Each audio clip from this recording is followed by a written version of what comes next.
Hi, I'm Michael Weber, Artistic Director of Chicago's Porchlight Music Theater. Welcome to the Movie Musical Monday podcast. This series of recorded conversations explores all our favorite film musicals, from Broadway adaptations to Hollywood originals, as our rotating host and guest conversationalists open a discussion in which you are invited to participate. Today's movie musical is the 2001 film Moulin Rouge, which went on to... Today's movie musical is the 2001 film Moulin Rouge, which went on to inspire the 2019 Broadway version that received a total of 14 Tony Award nominations and won 10 awards, the most that season, including Best Musical. Here is your host, Porchlight Producing Artistic Associate Frankie Leo Bennett, and his guest, actor Darylyn Bertley, heading up the conversation.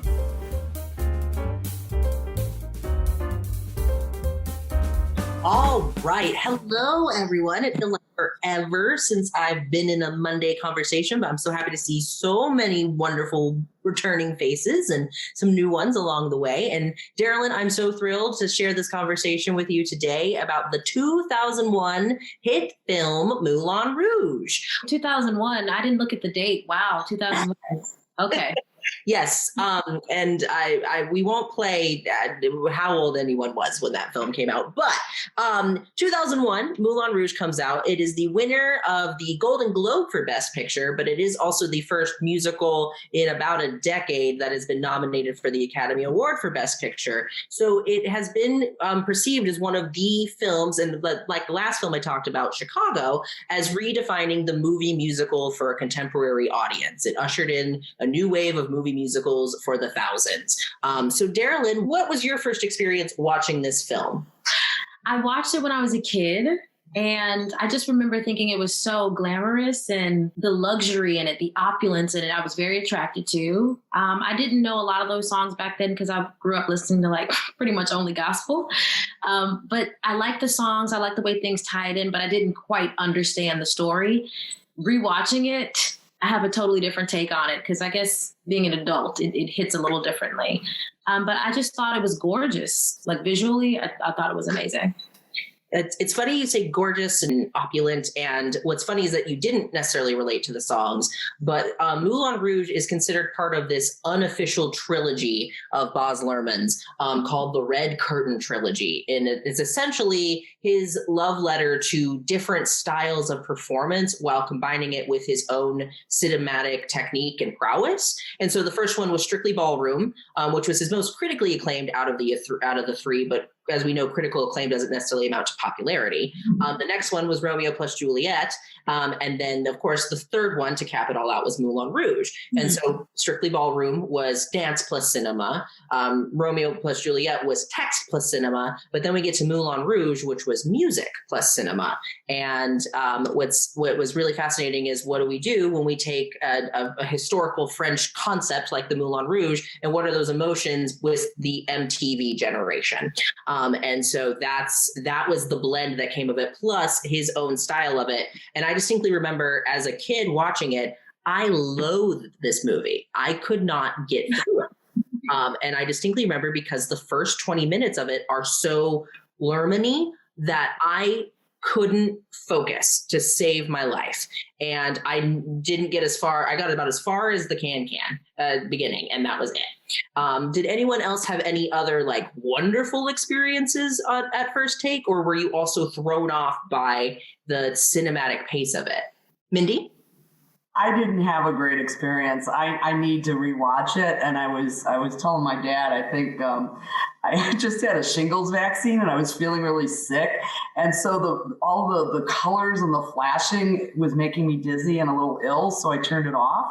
So I'm here to hear why I should give it another chance. All right, gang, we have about 50 minutes to make you believers. So here we go. Anyone else want to share their first take? Florine. Okay, we had that same experience in the beginning. We thought, what? It was just too much. But we said, we're going to stick with it. So we stuck with it, and gradually we could, we got it. We understood and saw it was so complex. But we were glad we stuck with it because it was fantastic all around, and not just the visual. We're talking about everything. It was beautifully done. Of course, the music, the costumes, everything, but the history and all the details, it was just unbelievable. Ken, go ahead. Yeah, I really liked it. I actually thought it was interesting. It was sort of like a Hamilton kind of artistic choice before Hamilton, in that, when you're a kid and you think of that time period, you think of all these old people and what did they know, and there's this art that you can look at, that sort of thing. But by having at that point, contemporary music into something that's supposed to be happening in 1899, and you see them just really enjoying themselves, you can see how it would have been cutting edge and kind of revolutionary for that time period. So I thought it was really good that way. When you first see Santine come down on the chair and then she starts singing Diamonds Are a Girl's Best Friend, it really throws you for a loop, but it also kind of is appropriate if you ignore the anachronism about who she is and what she represents. Sure. Chris, take it away. Everybody who knows me, which is many of you, will get a chuckle out of this. I first saw it on a date, and I understood that they used Diamonds Are a Girl's Best Friend, but I didn't realize that all the other songs were pre-existing until we got to Like a Virgin. And I said, wait, this is a Madonna song. And my date was like, yeah, Chris, these are all pre-existing songs. And I was like, oh, that's clever.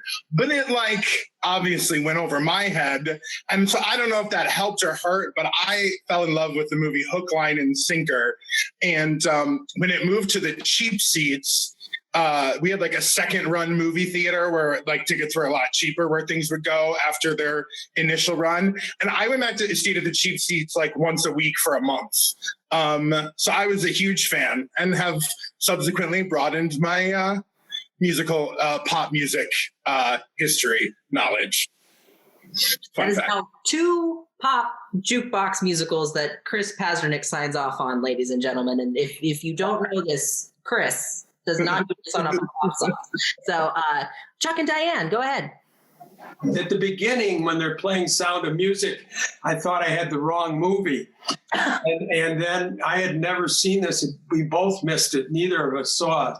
And then Nature Boy. I happen to know Nature Boy pretty well from the 40s. That's how old. And I said, what kind of a movie is this? So first I thought it was a satire.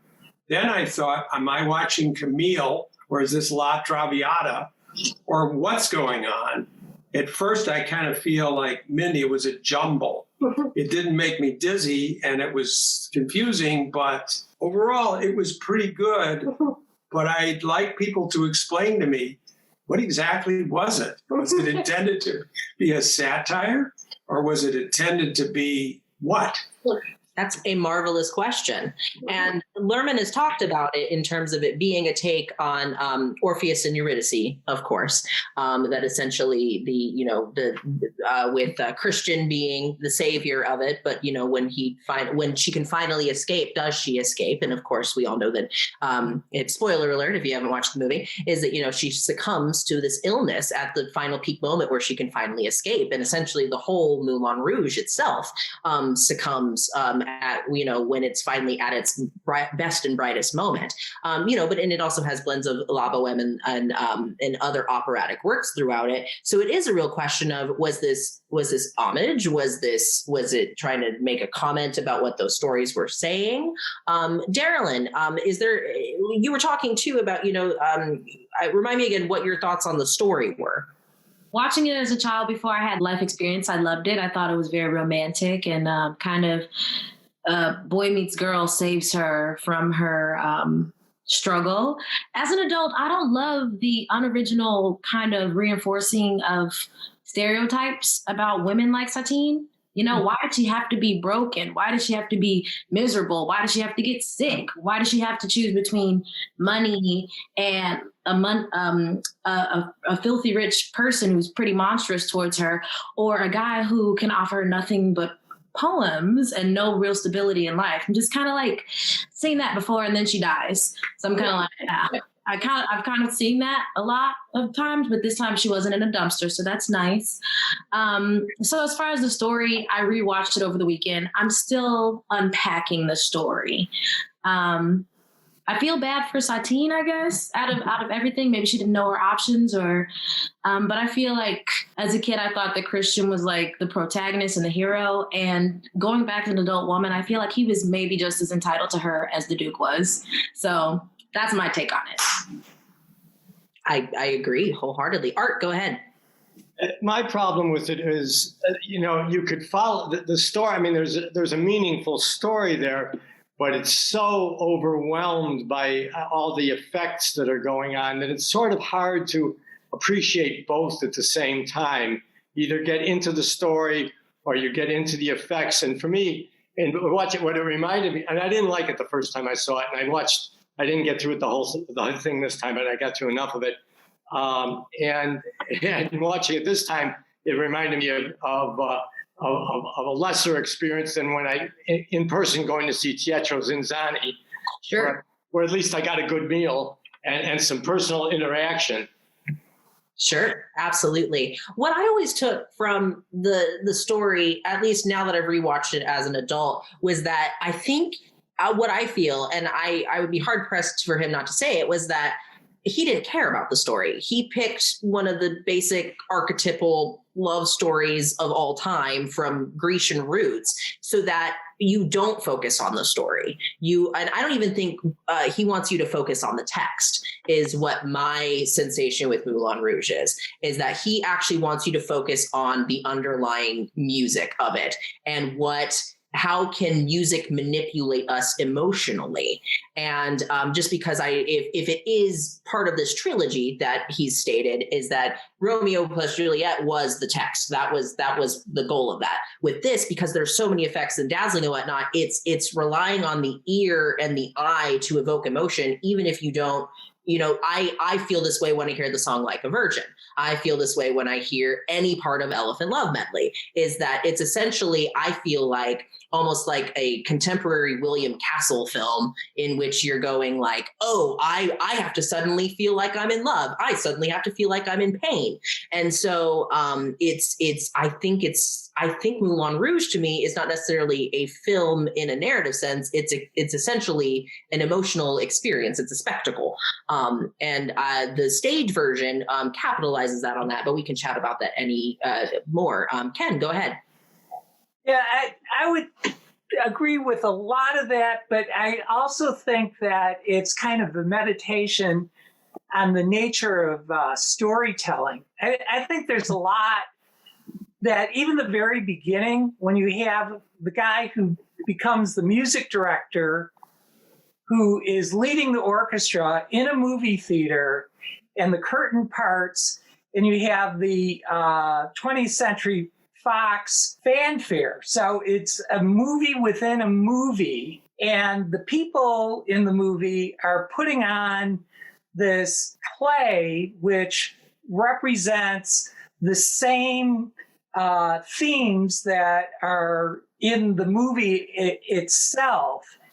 And I think part of it is the nature of storytelling, that you can have something that's clearly fake, including Paris and all those things, and clearly melodrama, and still get emotion out of it.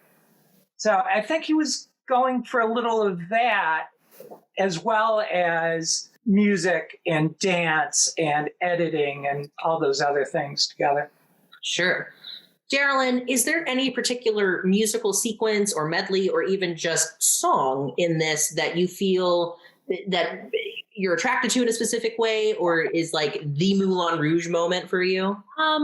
Yes, I There is. I was actually thinking about it just now. The Roxanne scene, I think they're doing it's like the scene where the Duke is attacking her in private, and then the other dancer, they're doing rehearsal, and I think that's the tango, like a group number tango. I was just like, the song and the lyrics of the song, and it's almost like she was being consumed. And you can see the beginning of the dance. It's like she likes it. And as the scene with Satine and the Duke builds, it does as well with the group tango scene. I just think it was a beautiful blend. Very, very moving. Yes, I agree. That's one of the most powerful sequences in the film. One of the most oft referenced in it, just because it essentially combines all of the elements together in this particular moment, and it at a particularly painful moment in the story.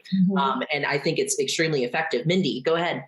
Just wondering what you could tell us about the choreography, because I can imagine putting that together where you have so many performers all on top of each other, but still working in sequence. Do you know what went on with that? How it was put together? I have to say that there's actually not much particularly about the specific choreography in this particular film, but I would also say what's fascinating is the cinematic choreography, is that where we have other dance-centric films, Hairspray, Singing in the Rain, where the camera is specifically focused on even Hello Dolly is where the camera is specifically focused on what story the body is telling. And while I don't think Moulin Rouge is necessarily lacking in that, it's more about what the camera is doing to manipulate the body and how we are perceiving it. So and particularly, again, in that first 20 minutes, as we get through the Ziedler's entrance all the way up to the Sparkling Diamond sequence, is that I don't get a sense of bodily choreography. I get a sense of like emotional choreography, mental choreography in terms of that. So I don't necessarily, while dance is important in the story because it is still a musical, I think we were looking at it through a very warped lens on purpose. Oh, Michael, go ahead. I remember thinking when I saw it originally, I was so frustrated with the fact that there were so very few occasions when the camera would pull back and allow you to see choreography. And I remember it jumping out at me very much, and remembering, and again, it's not to compare or to say one thing is right or wrong, but I remember specifically thinking how when you watch Fred Astaire, he was emphatic that he was always filmed full body and with very few cuts, so that you understood the actors, the dancers' artistry, and that the camera was not getting between his connection with the audience. And I think really to your point, which is to say it was almost as though the director was saying the choreography isn't what you should be paying attention to, that they're dancing and they're choreographed to do dances that have been choreographed, but I don't want you paying attention to that. I want control over you.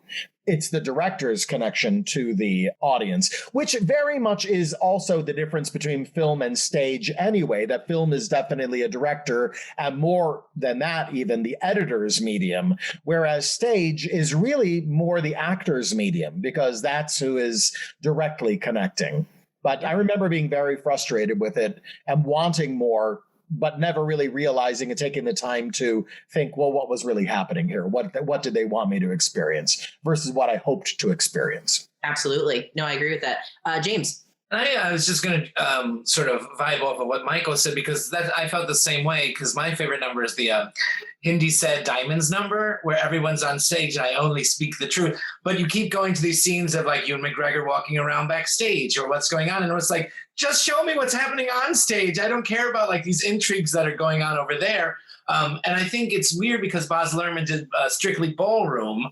So you'd think that he'd like know how to shoot a dance number, but it was, I think what Michael said is like almost a control over us. And I'm going to tell you what's important. And for me to show you 4 minutes of this whole dance is not important. It's important to see him walking around backstage. Sure. Chris.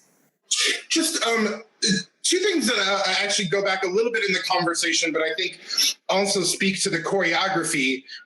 One of his major influences on the movie that no one's mentioned yet was Bollywood films. And so when you start imagining it through that lens, he was essentially trying to translate a Bollywood movie into Western cinema. And in doing so, wanted to give people in a contemporary vernacular what would it have been like, to the point about Teatro Zinzani, to have actually been at the Moulin Rouge in 1899. So he's, I think, pulling from a lot of, as people have noted, varied cinematic sources and narrative sources, all to combine to try and create, in the vocabulary of 100 years later, what the Moulin Rouge was like. And I think Michael's point about how he filmed the choreography speaks to both the Bollywood influence and his desire to try and make you feel that heady, discombobulated sensation at the Moulin Rouge. And to Mindy's question, I remember, I couldn't find it now, Mindy, but I remember watching a special on the making of the movie when it came out. And I was really surprised to learn, and I probably shouldn't have been, but that especially dances in a movie are rehearsed very much like we do for a stage production. They just only ever get performed on the day of filming, but that they had like 2 months of rehearsals planning all that out before it was actually filmed, which I thought was cool. We're going to put a quick or a little bookmark on Bollywood because it also speaks to the tonal variety in the film as well. But Ken, did you have a thought you want to share? Yeah, I agree with Chris. As a matter of fact, what I was thinking about was, a while ago, there was this idea of these kind of signature stores where you walk in and there'd just be music and lights and dark areas and stuff like that. And it was like exactly the opposite of come in and make a rational decision as to what you're going to buy. It was just about excitement. And for some people, it was very discombobulating to walk into one of those, like the Nike store when it first opened and that sort of thing. And I agree with Chris. I think it was supposed to be, I'm going to so overwhelm you that you're going to feel the same thing that somebody who walked into the Moulin Rouge would feel, which would not be sitting there quietly and enjoying the choreography.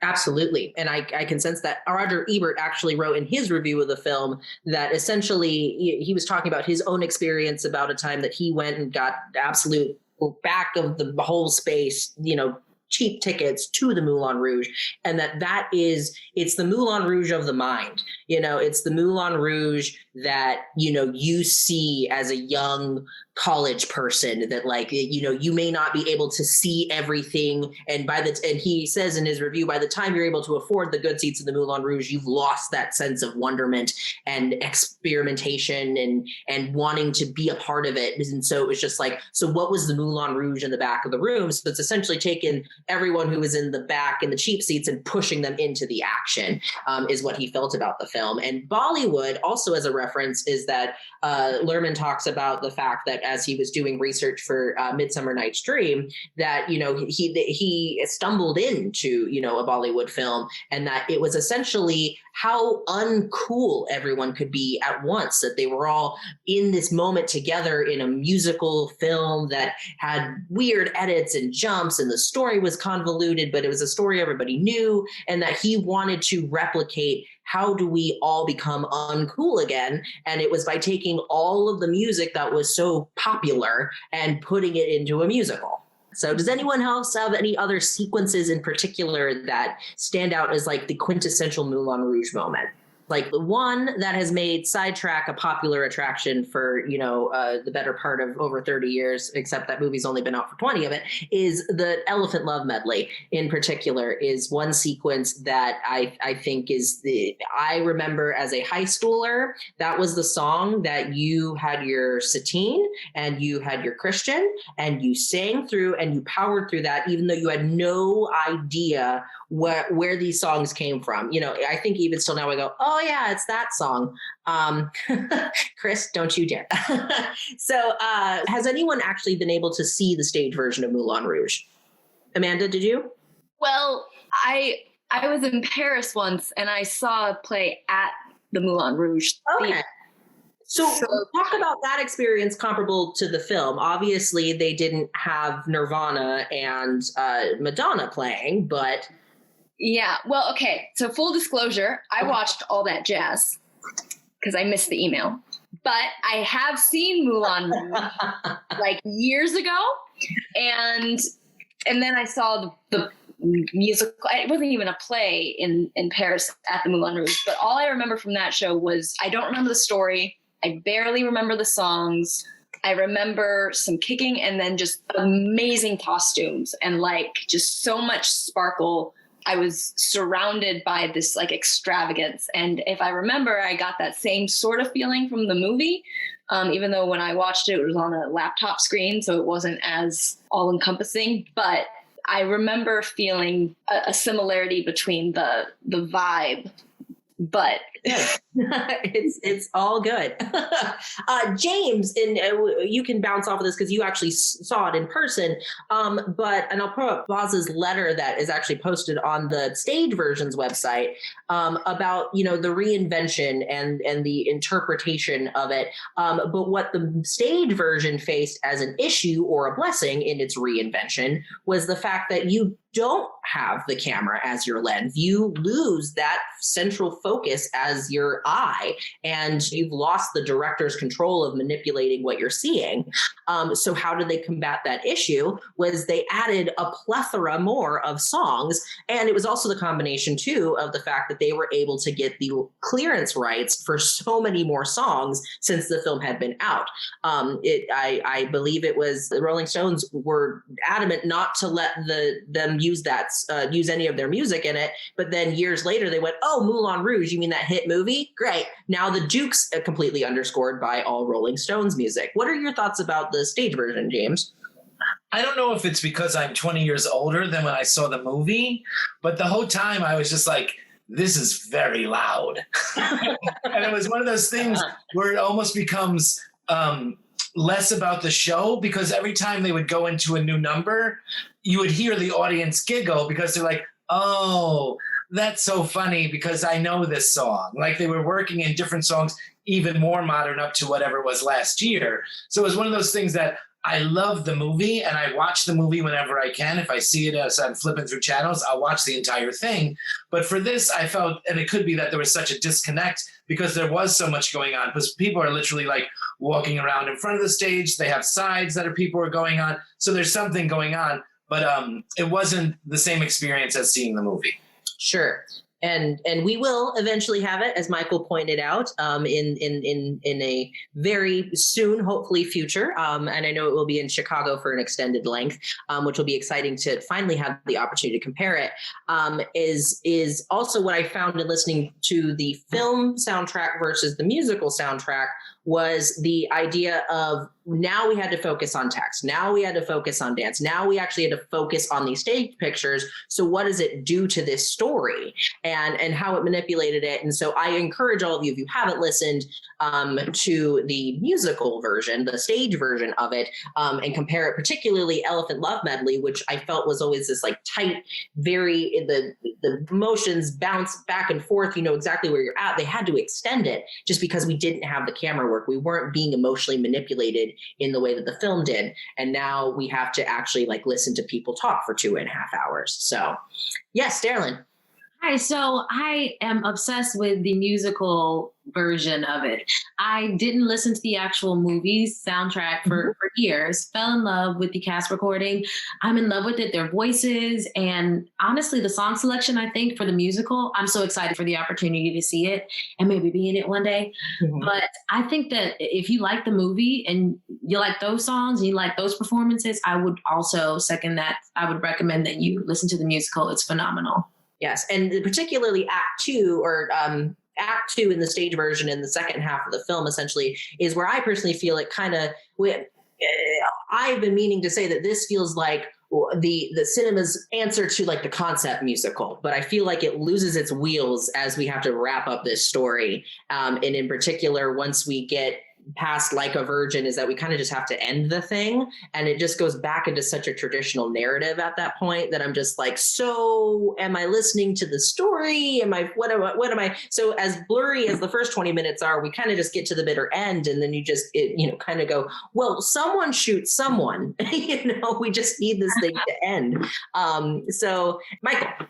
One thing that struck me about this film was that it had a moment within at least the commercial that they would put out that was sort of became so iconic. And it was that moment where she's swinging around the audience. Sure. And you go, that sometimes happens with musicals, that there is something about them. It might be the way that you can see a picture of Yul Brynner and you'll know exactly, he's in the costume, he's in the pose. You'll see a picture of Mary Martin in the sailor suit and you know exactly what that show is. And this was one of those pieces I thought that it sometimes happens with musicals, that there's a piece of video that for the next 50 years, all they need to show is that piece of video and we're going to know exactly what it is. And that's something that is rarely achievable, but was achievable with this film, that everybody got excited by that one little bit of video of her swinging over the audience, which I thought was pretty remarkable. We all look for those. Yes. I always try to watch the trailers for movie musicals that aren't blatantly movie musicals.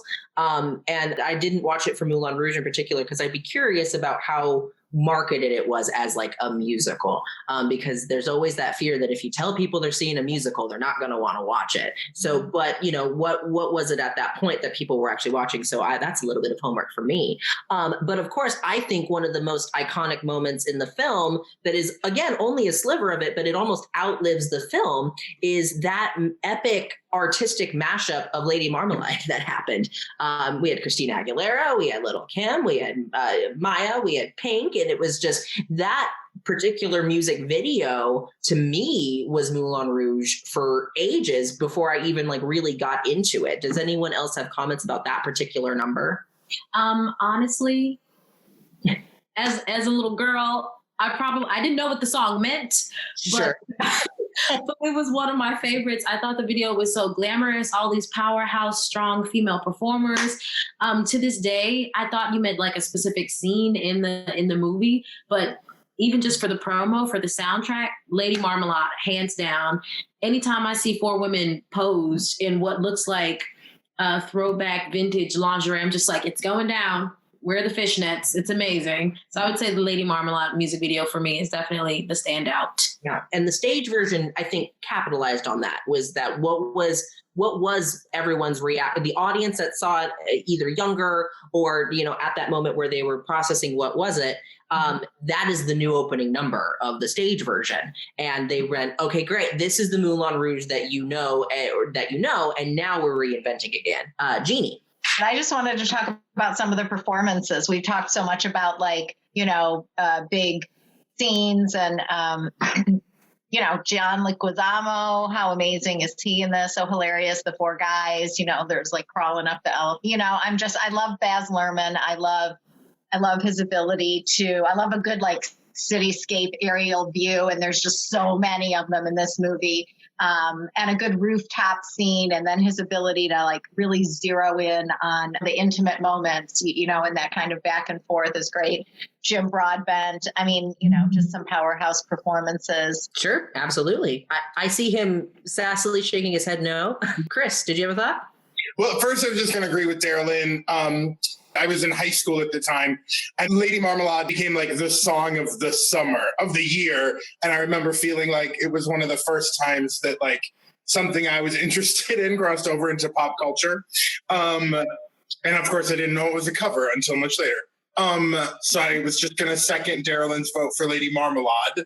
And to Jeannie's point, of course, I'm obsessed with Caroline O'Connor. She plays Mimi, the dancer who dances the tango that Darylyn mentioned earlier. For anyone who doesn't know, she's a huge music theater star in the UK and Australia. Not as well known here, but she has worked a lot stateside. She was in Follies at Chicago Shakes, Christmas Story on Broadway, a number of shows at Milwaukee Rep. And right before the shutdown happened, in Teatro Zinzani at right in downtown Chicago. A comparison which I made on her Instagram, and she likes it. So there's my story. A match made for the ages, of course. So talking about our two leads, Ian McGregor and Nicole Kidman, there's always that debate about, why are we putting people who we don't know as vocalists into these lead roles and in particular, Darylyn, do you have any thoughts about those two leading this love story? I think they're great actors. I really appreciate the authenticity that they brought to the characters. I think as a vocalist, there were times I was distracted. There were times I sat back and thought, I remember them sounding better as a kid. And that's literally like, I had those kind of moments watching it. I think they're both very talented actors, but sometimes it can be a little distracting, especially since I've been jamming out to the Broadway version of Moulin Rouge, and they're just, crushing it. So to go back to listen to the original, it was cute. They were both popular at the time. They're both very talented actors. I would have maybe liked to have seen other people that were great actors and also strong vocalists. But we got what we got, and most of the world liked it, obviously. So, some other fun tidbits of people who were in consideration for the Christian track were Jake Gyllenhaal, Heath Ledger, and one of the more infamous stories was Leo DiCaprio, fresh off his success with Romeo plus Juliet. But they got about one meeting in, and I can't remember the song he sang in the anecdote, but I believe that they politely turned to him and said, "We don't believe this conversation should move any further." So while the vocals were not perhaps as polished with Kidman and McGregor, there was someone worse. Mindy, go ahead. First, a question for Darylyn. I'm not a vocalist, so when you say distracted, what do you hear that I don't hear? I would say certain aspects of their tone or their delivery, I can maybe hear when they're straining or when they don't have the breath support to carry something out. There's a difference between singing like hitting the note. Most of the time they were hitting the notes. They did a good job of hitting the notes. But when it comes to timbre, texture, like if I sing do, I can go do or do, and it's the same note, but it's just tone quality is a little different, Does that make sense? It did. No, yeah, that helped. Yeah, thank you. And a real comment about, since I only watched about 40 minutes in, does Nicole Kidman get better? Because I'm back and forth with her as an actress, and I thought all that sort of, oh my God, and the phoning and I mean, I'm sure that was part of the way she was directed, but maybe it was my vaccine. I don't know. It just was bothersome. I think towards the end, I think she evens out. In the beginning, the first 40 minutes, she's definitely playing the role of the courtesan. Towards the end, you start seeing more humanity in her, more softness, more subtlety. But she's still a pretty extravagant character, I would say. Yeah. Thank you. Absolutely. Anyone else have other detracting or entrancing performance notes? It wasn't distracting for me, but I know once I saw the movie and I was ecstatic and I got the compact disc and I was playing it. And then when it was released like on cable, I know my family, I was living in Connecticut. Most of them were in Chicago. All four of my sisters called and said, I can't watch this movie. Like they couldn't get over the way it was directed and the first 20 minutes and just the fast pace and just people's faces popping up. And they're like, how could you like this? How could you like this? We couldn't even it was giving us headaches. And I was just like, yeah, I guess a lot of people are like that, but and I think there's a difference between seeing it on the big screen where it's all like visual treats and then having it reduced to a smaller screen where it just might seem more intense because none of them. And years later, my other sister did eventually say, hey, I finally watched it and it's pretty good. Yeah, and I think that's probably where my issue lied with it for so many years, was that I had only ever seen it on TV or on a small screen. And that was definitely not where it was intended to be. And I think that we hear Christopher Nolan, we hear all these names where it's like these films are built to be seen on the screen, and it was, I would say, out of all of the contemporary movie musicals in the past 20 years, one that pretty much demanded to be seen in a theater. And August, I agree too, is that it's one of those things where it just goes, are we getting the full experience with it? But even this weekend, the scene that thoroughly surprised me the most, because I must have blacked it out, was Like a Virgin. For some reason, I thought I found a special edition version on HBO Max and was like, this must have been a deleted scene.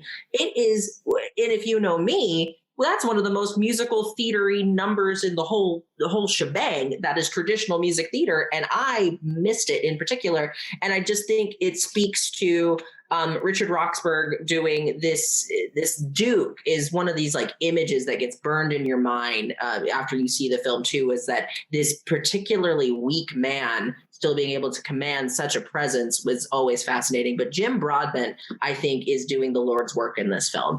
I think he's pretty much one of the only grounded characters who has to bridge, the insanity, the Teatro's insanity, if you will, because we keep referencing it, of this world that he has to maintain, but also realizes the humanity and depth of what Satine is going through. And I don't think enough people speak about Jim Broadbent as an artist because he's pretty darn talented. So any other thoughts about other performances in the film? Yes, Chuck and Diane, go ahead. I really loved the Duke. I thought he got a raw deal. I felt sorry for him at the end, but I love Richard Roxburgh. Sure. So I feel sorry for him, and he didn't even sing, I don't think. No. And obviously he's from Australia, so he's terrific. When I realized he was playing the Duke, I was really surprised. I was surprised. Yeah. Anyway. Anyway. The old Chuck and Diane on Moulin Rouge. All we had to say was Richard Roxburgh, and we were getting fine. Well, right. Exactly. Always my favorite question. We do have a stage version now, and we've cast it with Broadway names and musical theater names, of course. So we do have a reinterpretation of it. And the stage version of Moulin Rouge, as we're wrapping up has been in consideration from almost day one of this film being conceptualized. You can go back as early as 2002 and Lerman talking about wanting to produce it on stage. And in particular, what was the most westernized version of the Moulin Rouge we had? Vegas. That was about the next best thing that we could do. So he wanted to develop a Vegas style show that was essentially much like Teatro Zinzanni in concept of how do we bring this story onto the stage. There was conversations of Kidman and McGregor were praising their roles. And so to be in development hell, as they would call it in cinema, for years upon years, to finally come out in the past couple of years speaks to how protected of a property it is. But all that only to say, who else would we see in these roles if we had to refilm it today? Chris, go ahead. Well, now that we know from his multiple stage appearances that Jake Gyllenhaal can sing and sing very well, I've been in love with him since high school. But now that I know he's a bona fide music theater performer, Jake Gyllenhaal. I could see that. Absolutely. I think for Satine, Zendaya would be an amazing Satine. She played in The Greatest Showman, so the whole swing gives me that vibe. I think she'd look gorgeous and she could sing it really well. Yeah, absolutely. Anyone else have other thoughts? We had a Gerard Butler from Amanda, which was great. Do we think he can redeem himself after Phantom of the Opera? Unpopular opinion, I don't think he was terrible. That's not my favorite version of Phantom of the Opera, but that's a whole other conversation. But I was impressed. That is a different Monday entirely. Right. Anyone else have any other thoughts about who we throw in it? What's the name? She was in Emma Stone, I think. Can she sing? I don't know. I just immediately thought of her for some reason. I think that is also a conversation for a different movie musical Monday based on her performance. La La Land. I never saw La La Land. Yes. James, go ahead. Just to add to that, I saw Emma Stone in Cabaret. Oh, sure. And it was one of those things where she likes to talk through her songs. I can't say she was a singer, and I think she did a lot of that in La La Land too, where she's speaking with music behind her and occasionally will hold a note, but it was nothing that I said like, wow, Emma Stone can sing, especially when you had, Natasha Richardson originating as such a role, and she's really, really good at that. So I don't know if Emma Stone has the chops. Well, and I wonder if that's another question for the film is that, and people will always find it detracting. People will always find it more accessible. Is the vocal quality of it was it? I don't think so. But, is there a world where we consider Moulin Rouge, because these are all karaoke songs that we would go to, is there something about hearing them not polished, not musical theater Broadway beltery in this film that does something to how we respond to it versus how we watch it on stage with someone like Karen Olivo reinterpreting it as a, firework, as a stage piece? Is that I think that's another conversation, as Darylyn so wonderfully demonstrated, is that, tone also affects how we listen to a song. And while I don't necessarily think that they were going that in depth with the music theory of Moulin Rouge, and that's a whole nother Monday, but I think that's also an interesting conversation is what do we do when we reinterpret pop songs through a musical theater lens in terms of vocal quality? I think for me personally, because the movie was so intricate and dramatic in all these other aspects, like wonderful dancing, wonderful fashion, wonderful cinematography, to me, if the movie was a little bit more toned down, the vocal quality wouldn't have bothered me. But because everything else was so extravagant, I wanted these people to be able to sing. And then when they didn't, I was just kind of like, they're in an elephant right now. Shouldn't they be like belting? You're gonna do something? You're in an elephant. Come on. You got diamonds all around you. Come on, give me a little more. So I don't know. I feel like if it was less, I wouldn't have noticed as much. That's fair. And I want that. Hold on now. Go ahead, James. I think that has something to do with the Broadway show too, because when everything's turned up to 10 for 2.5 hours, there's nothing that's bringing you down, and you're sort of like almost it all just becomes crazy noise. And the other thing that I wanted to mention about this was it took me 20 years and me rewatching this movie to realize that the Green Fairy is Kylie Minogue. Yeah, I noticed that today too. Yeah, it was one of those things where it's like, especially like, and that's I think the anomaly, which could be a whole other show of Kylie Minogue. Like she's revered around the world, but in America she's known as like the locomotion woman from 30 years ago. Right. So it's like, here's this huge star, and I didn't even know who it was in 2001. And then all of a sudden I'm watching, I'm like, that's Kylie Minogue, giving Baz Luhrmann giving props to his Australian family out there. Absolutely. Another fun little casting tidbit is that there was also a conversation that Courtney Love was going to be playing Satine at one point. And while she didn't necessarily grace us with the presence of being in the film, she was part of the reason and a big influential part of why Smells Like Teen Spirit was allowed to be used in the film. She was the one who helped get the rights for that. So Darylyn, as we're coming up on time, I have a twist version of the casting version of it, just because Lady Marmalade is such a big part of the Moulin Rouge universe. What powerhouses do you want to hear reinterpret either that song or a Moulin Rouge number that we have access to today? 4 people. I think definitely Lil' Kim's rap has to go to Cardi B, obviously. So we'll start there. As far as 4 other powerful, 4 or 3 singers. I think let's just say 3 for time's sake. I think one of them would have to be Ariana Grande. I think she's a great singer, especially when she enunciates. I think she would be number 1. Number 2, I want to say Zendaya again. I think she's great. Oh no, I'm going to say Normani. Okay. Normani. And then I think Lizzo would be good in there too. Yes, Lizzo. I think the world needs a little bit more Lizzo. So as we're winding down, does anyone have any last minute thoughts about the film that they are dying to share with us? James, go ahead. I'll just throw this in because I just think like this conversation is really cool in the concept of the movie musical Mondays, just because the fact that we've had like Hello Dollies and we're going back and we'll go into the future, but to do something that's relatively new and also to take the, our movie musical, like Little Book Club here, Movie Club, to watch something that's relatively new and is going to have songs that might people say, oh my gosh, like have no idea who Nirvana is. And I think that's sort of exciting about these. So I just say, thanks to everyone who's a part of it. And thanks to Porchlight. And thanks to all of you for making my Mondays without musical Mondays at Sidetrack a little more exciting. Well, I know that this is also one of my favorite nights, and I try to pop in as often as I can as of late. But this core crew of people, and if you're new to us, thank you for joining. But this crew of people is that, you know, we've kind of started at the very beginning, which was a good place to start. And, you know, we're branching out into what musical theater and the film combined is right now. So on that note, I'm going to say thank you all. Darylyn, thank you so much for your insight and your wonderful vocal demonstration. As Michael mentioned before, if you want more vocal pyrotechnics from this wonderful talent, you know, Broadway by the Decade is still available for streaming. See, I can do commercials too. So of course, and I just want to thank you so much, all of you, as usual, for sharing your thoughts on one of the most successful movie musicals of all time. So back to you, Michael. We hope you enjoyed this Movie Musical Monday podcast and that you'll join us live to participate in our next discussion.